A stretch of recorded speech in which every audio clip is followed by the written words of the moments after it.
Ikalawang kabanata. Naisip kong huwag na munang pumunta riyan kung makapagdudulot lang naman ng kalungkutan ang pagdalaw ko sa inyo. Kayo lang ang nagpapasaya sa akin. Ngunit kung magiging malungkot kayo ng dahil sa akin, papaano nyo pa ako mapapasaya?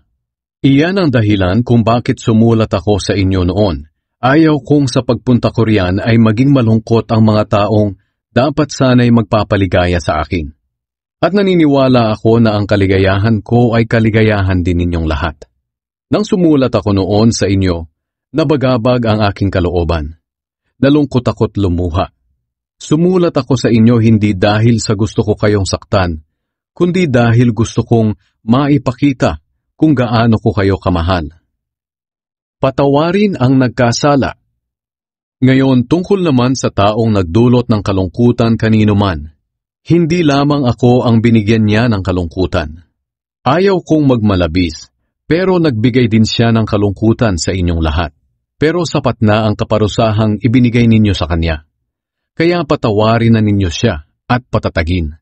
Dahil baka maging labis ang kanyang hinagpis at tuluyang panghinaan ng loob. Nakikiusap ako na ipakita ninyo sa kanya na mahal nyo pa rin siya. At ito nga ang dahilan ng pagsulat ko sa inyo. Dahil gusto kong malaman kung sinusunod ninyong mabuti ang lahat ng sinasabi ko sa inyo. Kung pinatawad na ninyo ang taong nagkasala, pinatawad ko na rin siya. At kung nagpatawad man ako, saksi si Kristo na ginawa ko iyon alang-alang sa inyo.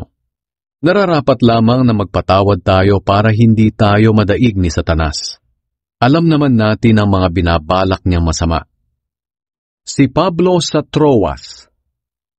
Nang dumating ako sa Troas para ipangaral ang magandang balita tungkol kay Kristo, binigyan ako ng Panginoon ng magandang pagkakataon na magawa iyon. Pero hindi ako mapalagay, dahil hindi ko nakita roon ang kapatid nating si Tito. Kaya nagpaalam ako sa mga mananampalataya roon at pumunta sa Macedonia.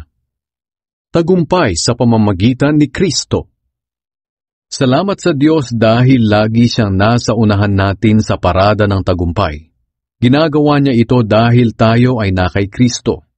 Saan man kami pumunta, ginagamit kami ng Diyos para ipakilala si Kristo sa mga tao.